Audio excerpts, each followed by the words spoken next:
The final 2010 को dislike या like कर दें। तो फिल्म की शुरुआत होती है। हम एक लड़की को देखते हैं जो होटल पर बर्गर लेने आई थी। उस लड़की की 2 उंगलियां कटी हुई थी। उसका चेहरा भी काफी अजीब था, बिगड़ा हुआ। ऐसा लग रहा था कि जैसे उस पर किसी ने तेजाब फेंक दिया हो। जब सब उसे देख रहे थे तो उसे बहुत गुस्सा आता है। वो टेबल को दूर फेंकती है, जिसके बाद वो वहाँ से चली गई थी। अब हमें इससे कुछ वक्त पहले की कहानी दिखाई जाती है। हम एक हाई स्कूल को देखते हैं, जहाँ पर क्लास में एक लड़का बैठा दूसरे लड़के को तंग कर रहा था। जब वो लड़का तंग कर रहा था, ये देखकर क्लास के टीचर उसकी सीट को बदल देते हैं। उसकी जगह पर टीचर ने किसी दूसरे लड़के को बिठा दिया था। अब जब दूसरा लड़का आकर बैठता है तो वो भी किसी से कम थोड़ी था, क्योंकि वो पहले वाले लड़के का दोस्त था। इसलिए वो भी आकर बेचारे को तंग करने लगता है। टीचर क्लास में सबको पढ़ा रहे थे, पर किसी का ध्यान ही नहीं था। अब हमें 3 लड़कियां दिखाई जाती हैं, जिनमें से एक का नाम ब्रिजिट था। ब्रिजिट देखने में बहुत खूबसूरत थी, अपनी दोस्तों के साथ बहुत मजे किया करती थी। उसे अपनी खूबसूरती पर बहुत गुरूर था, इसलिए ब्रिजिट स्कूल में अक्सर एमिली नाम की एक लड़की को तंग किया करती थी। वो आज भी उसे छेड़ रही थी, क्योंकि एमिली उसकी और उसकी दोस्तों की तरह खूबसूरत बिल्कुल भी नहीं थी। वो उसे अपने सामने एक आम सी लड़की समझा करती थी। अब ब्रिजिट और उसकी दोस्तों को पार्टी में जाना था।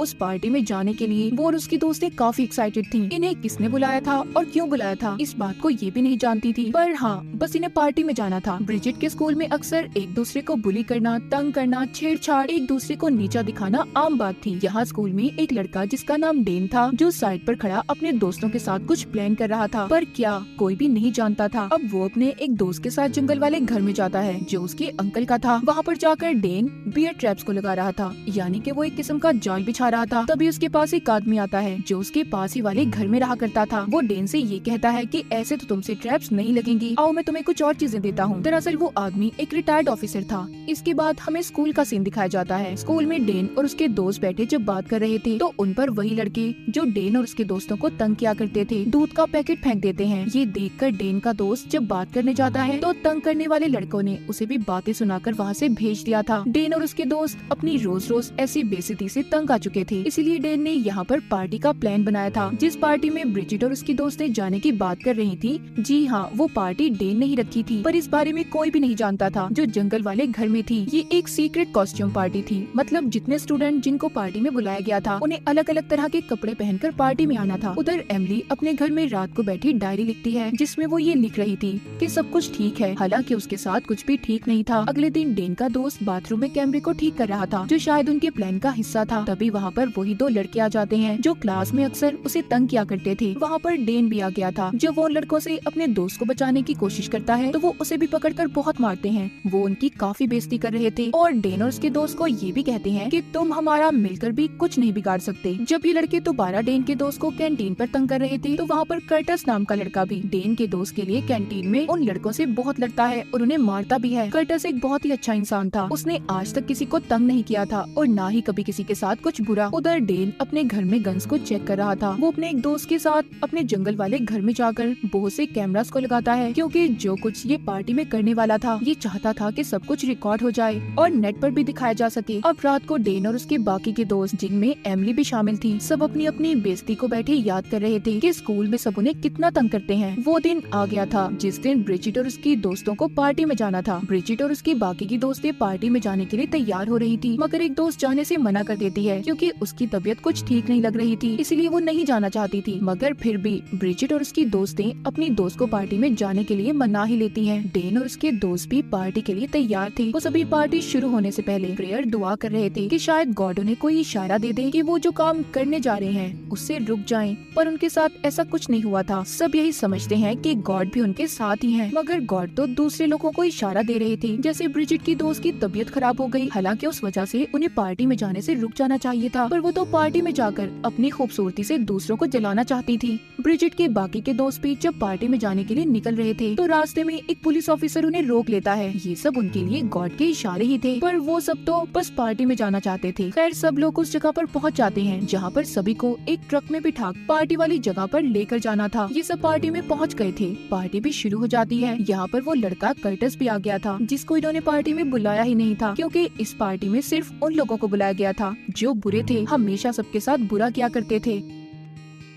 डेन के एक दोस्त ने क्लाउन जोकर का ड्रेस पहना हुआ था, जिसके साथ सभी पार्टी में काफी मौज मस्ती कर रहे थे। डेन का दोस्त जब कर्टस को देखता है तो अपना प्लान रोकने का कहता है, क्योंकि वो कर्टस को नुकसान नहीं पहुंचाना चाहता था। उस वक्त कर्टस ही था जो उसके लिए स्कूल में उन लड़कों से लड़ा था जो इसे तंग किया करते थे। पर डेन कहता है नहीं, अब अपने प्लान को नहीं रोक सकते, हम इतने आगे आकर ऐसे कैसे पीछे जा सकते हैं। डेन और उसके दोस्त सबसे पहले वहाँ पर सभी के जूस में बेहोशी की दवा को मिला देते हैं, जिसके पीने के बाद सभी वहाँ पर बेहोश हो गए थे। जब उन्हें होश आता है तो खुद को जंजीरों में बंधा हुआ देखते हैं, जिसे देखकर सब हैरान और परेशान हो गए थे। डेन और उसके दोस्तों ने सभी पर गन्स की हुई थी। पहले तो यहाँ पर सभी को ये बातें मजाक लग रही थी, पर जल्द ही उन सबको ये बात समझ आ गई थी कि वो एक जाल में फंस चुके हैं। कोई भी ये बात नहीं जानता था कि जिन लोगों ने इन्हें पकड़ा हुआ है वो डेन और उसके दोस्त हैं, जो स्कूल में इनकी गलत बातों को बर्दाश्त किया करते थे। इन्होंने ही डेन और उसके दोस्तों को अपने जैसा बुरा बना दिया था। डेन के दोस्तों ने अपने मुताबिक खुद को बदला हुआ था, जैसे एक दोस्त जोकर बना हुआ था, अच्छा नहीं बल्कि बुरे वाला जोकर। एमिली जो बहुत अच्छी लड़की थी, उसे इन बुरे लोगों ने तंग कर करके अपने जैसा एक बुरा इंसान बना दिया था। उसके अंदर एहसास और जज्बात खत्म हो चुके थे, इसीलिए उसने अपने चेहरे पर ऐसा मास्क पहना हुआ था जो बिल्कुल खाली था, यानी कि उस पर किसी किस्म की कोई शक्ल नहीं बनी हुई थी। डेन जो कि एक बहुत अच्छा लड़का था, पर इन बुली तंग करने वाले लोगों की वजह से वो एक ऐसा गलत इंसान बन चुका था। ये इन सभी को ऐसी सजा देना चाहता था जो शायद बहुत बुरी थी, इतनी बुरी कि या तो ये तड़प तड़प कर मर जाएंगे, अगर इनके साथ ऐसा नहीं हुआ तो शायद अपनी जान ले लेंगे। यहाँ पर जितने भी लोगों को इन्होंने पकड़ा हुआ था उनमें से एक फिर से इन्हें चढ़ाने लगता है, शायद ये अभी भी सीरियस नहीं हुए थे। तो डेन का एक दोस्त उसके पास जाकर उसे गन से मार देता है। अब शायद वो थोड़ा सा सीरियस हो गए थे, उन्हें ये बात समझ आ गई थी कि उनके साथ कुछ गलत होने वाला है। वहाँ पर एक लड़का डेन से सवाल करता है कि हम लोग ही क्यों हमें पकड़ा हुआ है, हमने तुम्हारा बिगाड़ा ही क्या है। जिस पर डेन उसे जवाब देता है, अच्छा अब तुम्हें ये बातें याद आ रही हैं, हमने तुम लोगों का क्या बिगाड़ा था जो बिला वजह तुम हम लोगों को ऐसे स्कूल में तंग किया करते थे। जिसके बाद डेन उस लड़की को एक कमरे में बंद कर देता है और यहाँ पर से एक और को भागने का मौका देता है। डेन कहता है तुम्हारा हम शिकार करेंगे, अगर तुम पकड़े ना गए तो तुम यहाँ से भाग सकते हो, कोई तुम्हें कुछ नहीं कहेगा। वो लड़का अपने दोस्त को बाय बोलकर मदद लेने के लिए यहाँ से भाग जाता है, पर बाहर जाकर वो उसी जाल में फंस गया था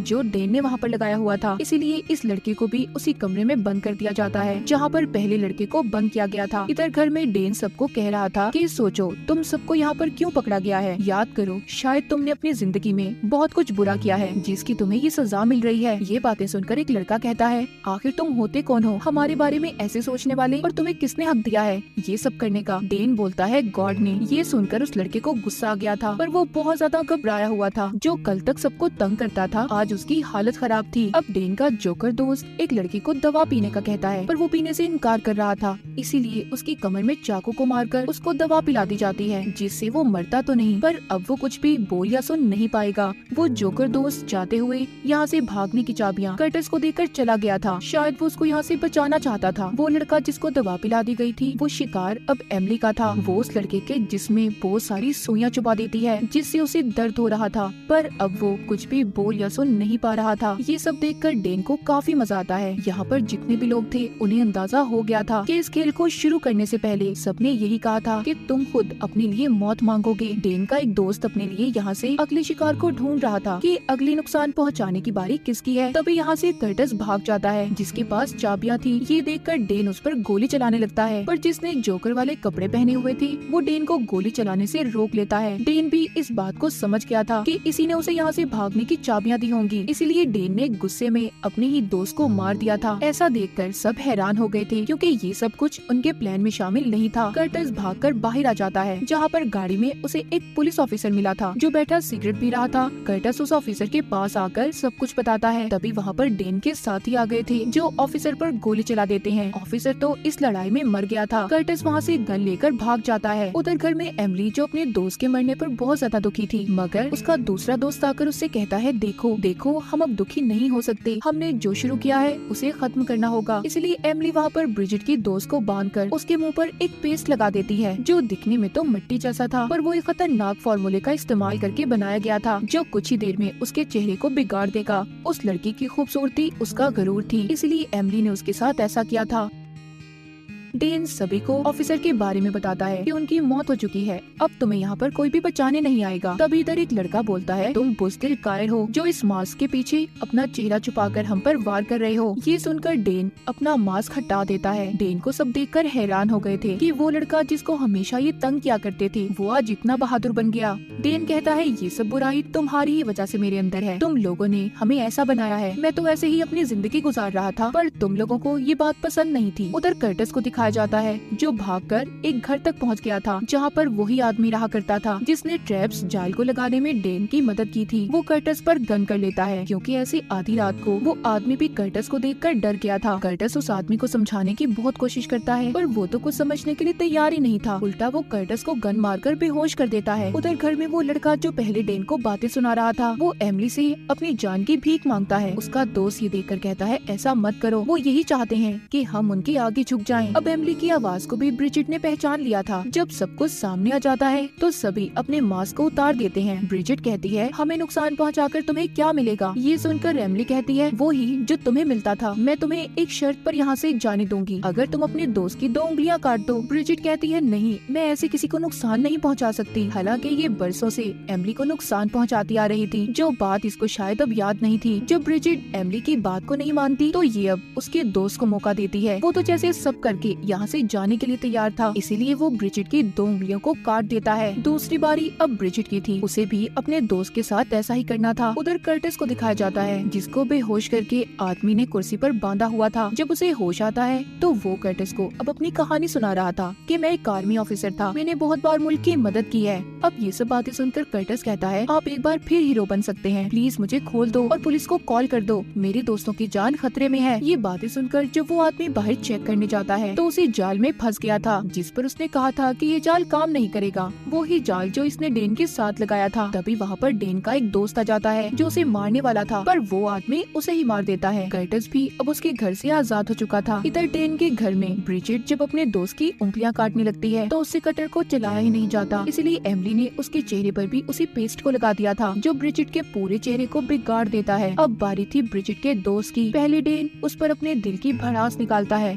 जो उसने अपने दिल में काफी अरसे से रखी हुई थी। डेन ने उसकी कमर की हड्डी को तोड़ दिया था। अब तो ना वो पूरी जिंदगी सही तरह से चल पाएगा और ना ही कभी फुटबॉल खेल सकता था। बाहर जंगल में आदमी पर डेन के जिन दोस्तों ने हमला किया था वो ही लड़के थे जिनसे कहानी के शुरू में डेन बात कर रहा था, मतलब वो भी इसके प्लान का हिस्सा थे। घर के अंदर डेन सबको कहता है कि आज रात तुम सब अमर हो जाओगे क्योंकि आज की रात कोई भी नहीं भूलेगा। एक लड़का कहता है, ऐसा कुछ नहीं होगा, तुम सब जेल में जाओगे और हम अपने घर। डेन उसकी बातें सुनकर कहता है, अच्छा, मैंने तुम्हारे साथ अब तक कुछ गलत नहीं किया था क्योंकि तुमने एक बार मेरी मदद की थी, अब मुझे तुम्हारा भी कोई हल निकालना होगा। इसलिए ये अब उसी लड़की की जुबान काटने के लिए तैयार थे। तभी उधर कर्टिस आ जाता है जिसने डेन पर गन कर ली थी और कहता है, सब कुछ छोड़ दो। कर्टिस ने पुलिस को भी कॉल कर दी थी। डेन कहता है, हमने तुम्हें इसलिए यहाँ से जाने दिया क्योंकि तुम एक अच्छे इंसान थे, पर अब तुम भी नहीं बचोगे। वो कर्टिस पर गोली चला देता है जो उसकी बाजू पर लगी थी। इससे पहले वो कर्टिस को मारता उसे कोई पीछे से गोली चलाकर मार देता है जो कोई और नहीं बल्कि एमिली थी, क्योंकि वो उसके ऐसे बर्ताव से तंग आ चुकी थी, क्योंकि जितना बदला ये लेना चाहते थे इन्हें मिल चुका था। अब एमिली और किसी को नुकसान नहीं पहुंचाना चाहती थी। ये रात भी खत्म होने वाली होती है, इसीलिए इनके प्लान का आखिरी हिस्सा अभी बाकी था जो कि खुद को मारने का था। इसलिए पीछे से एमिली का दोस्त उसे मार देता है। जब पुलिस वहाँ पर आती है तो एमिली के दोस्त ने खुद अपनी भी जान ले ली थी। इनके प्लान का आखिरी हिस्सा यही था कि सबको नुकसान पहुंचाकर खुद को मार लेंगे। अगले दिन ये कहानी हर जगह पर फैल चुकी थी। कातिलों की तो पहचान हो जाती है। जितने लोगों को पकड़ा गया था सब जिंदा थे, पर उनको ऐसे जख्म दिए गए थे शायद उनकी आगे की जिंदगी आसान नहीं होगी। कर्टिस अभी भी जिंदा था। अब कहानी में आता है शुरू वाला सीन, जो हमने लड़की देखी थी जो बर्गर लेने गई थी, उसकी 2 उंगलियां भी कटी हुई थी। वो कोई और नहीं बल्कि ब्रिजिट थी जिसका हाल एमिली ने ऐसा बना दिया था। वो अभी भी जीने की कोशिश कर रही थी अपनी खामियों को छुपाकर। शायद ये कभी भी सुकून से नहीं रह पाएगी क्योंकि सामने वाले लोग इसे याद करवाते रहेंगे कि इसने क्या क्या किया था और इसका ये हाल क्यों हुआ है। तो आपके अंदर अगर कोई कमी नहीं है तो इस बात पर गरूर मत करें, दूसरों को कभी नीचा मत दिखाएं। और इसी के साथ इस फिल्म की कहानी यहीं पर खत्म हो जाती है।